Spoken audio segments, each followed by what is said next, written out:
Let's bring in Republican Congressman Rich McCormick of Georgia, member of the House Armed Services Committees and House Foreign Affairs Committees. All right, Congressman, big headline this morning, Iran, fresh threats. They really don't have much stuff to back it up with, except their lowest tech, which is actually those drones. President Trump obviously saying he's just going to do what needs to be done here, but he's negotiating now with, I think, what appears to be a totally new part of the regime. That's because there's no other part of the regime left. Everybody's underground, injured or dead. You can't pop your head up. This is whack-a-mole and between Israel and the United States. I would not want to be on their bad side. This is very disturbing, though, that they still have the straits closed. I know they're talking about allowing 20 ships. That's a good question. I think it's kind of that zero defect mentality that people have. That nobody wants to take that chance. Nobody wants to be that one ship that gets hit. Obviously, if a ship gets damaged badly enough, that ship is out of order for a very long time. It's very expensive for companies. Of course, it's also expensive not to do anything. What I'm hoping is we'll be able to secure that strait. It's only about 22 miles wide at its choke point. Obviously, having boots on the ground may have to be an issue if we're going to secure that. But those drones have pretty long range, so we'll see how that works out.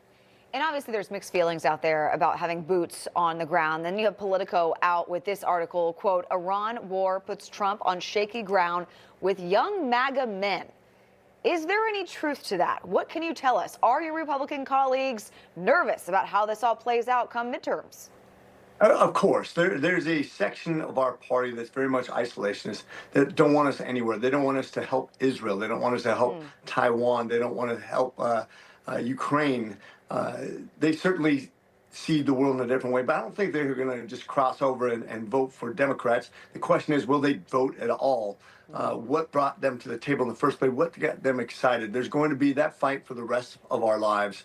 That's always been an issue. It was an issue back in World War II, back in the Revolutionary War, where a third of the people were loyalists, a third didn't want to have anything to do with anything, and a third wanted to revolt. This is America. That's what we have always been based on, a variety of opinions. Well, Congressman, to push back on that a little bit, like, look, you and I are both veterans. I mean, I spent 10 years in and out of Iraq, and I think that the worry of boots on the ground is the creeping gradualism, where it becomes, let's do a little bit of nation building, a little bit of this. We've given $300 billion to Ukraine, but yet I don't have the roads in front of my house are potholes. New York City's infrastructure is falling apart. There's a lot of people like me who are like, hey, let's fix some of that stuff before we start committing long-term assets to other countries. Yeah, I get it. But once again, it depends on what you're looking for in government. When it comes to Iran specifically, I don't think we're going to have boots on the ground in a massive sort of way, but there's going to be tactical or strategic goals that we should secure in order to win this as quickly as possible. One of the things we've always criticized, and we went to command and staff, war college, you name it, the schools we said is either go big, or don't go.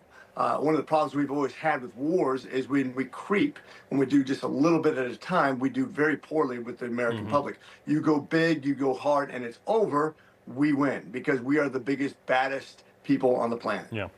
Let's move over to Capitol Hill, where your Republican colleague, House Majority Leader Steve Scalise, says some senators regret voting to fund the vast majority of the Department of Homeland Security. Take a look at this.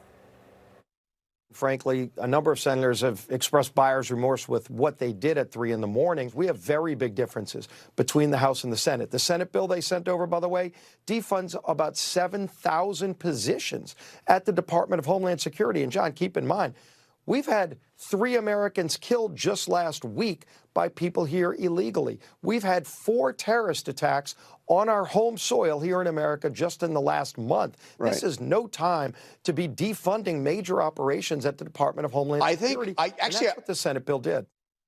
He makes a great point, and we're hearing this divide now among House and Senate Republicans after Friday's vote. Are lawmakers any closer to putting an end to this shutdown? Well, since they haven't been called back to actually vote on a CR, we are not close at all. As a matter of fact, this is very frustrating. A CR, that's what we're talking about. Continuing resolution, which we did several times when the Biden administration was in power. I don't get it. I don't understand why we can't just